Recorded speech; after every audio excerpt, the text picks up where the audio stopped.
வெற்றிலை வராகி தாயின் வெற்றி வாக்கு இது. என் தங்கமே, நீ என்னிடம் கேட்டது நாளை உனக்கு கிடைக்க உன் அன்னையான நான் உன்னை இன்று ஆசிர்வதிக்கிறேன்.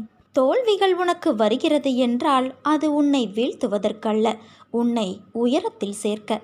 வாழ்க்கையில் கிடைக்கும் கிடைக்காத அனைத்திற்கும் காரணம் உண்டு. அவைகள் எல்லாம் உன் நல்லதுக்காக மட்டுமே. அவற்றுள் நீ அதை புரிந்து கொண்டால் உன் நம்பிக்கை, பொறுமை உன்னை வெற்றிக்கு கூட்டிச் செல்லும். அவசரப்பட்டு நீ எடுக்கும் முடிவுகள்தான் உன்னை நிஜ தோல்விக்கு அழைத்துச் செல்லும். தோல்வி என்பது உனக்கு சறுக்கல்தான். என் பிள்ளையை நான் மேலே உயர்த்துவேன், வெற்றி பெறுவாய். இது என் சத்திய வாக்கு. அதற்கு உன்னுடைய சிறு பொறுப்பு இல்லாமல் இருக்கும் குணத்தை வெளியில் எடுத்து எறி. உன் வெற்றியை தடுப்பவர் யாராகவும் இருக்க முடியாது. நீ அந்த வழியை பின்பற்றினாள்.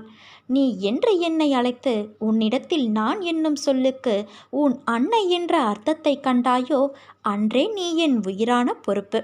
உன் நம்பிக்கையும் பொறுமையையும் உன் விசுவாசத்தையும் எவ்வளவு உன்னதமானது என்பதை நான் அறிவேன்.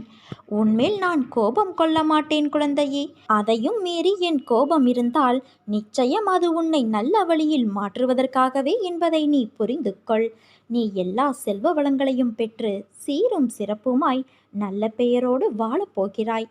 வெற்றி கிடைக்க முதலில் மன உறுதியும் உழைப்பும் நேர்மையான பார்வையும் வேண்டும். நிர்ணயித்த இலக்குகள் உன்னிடத்தில் ஏராளமாக இருக்கின்றது. அதற்கான முனைப்புகளும் உள்ளது. ஆனால் உன் தயக்கம் இப்பொழுது ஆரம்பிக்கலாம், அப்பொழுது ஆரம்பிக்கலாம் என்று நீயே உன் வெற்றியிடமிருந்து வெகு தூரம் செல்கின்றாய். நெருப்பு எரிவதற்கு காற்றடித்தால் அது எரியாது என்பதற்காக நெருப்பை ஏற்றி வைக்காமல் இருந்தால் வெளிச்சம் கிடைக்காது. அதே போல கடின உழைப்பும் மன உறுதி நம்பிக்கையும் இல்லை என்றால் எப்படி வெற்றியடைய முடியும்?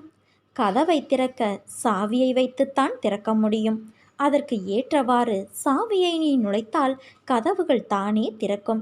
அதே போல உன் கதவுகளும் வெற்றிக்கான கதவுகளும் திறக்கும். நீ எதற்கும் கலங்காதே.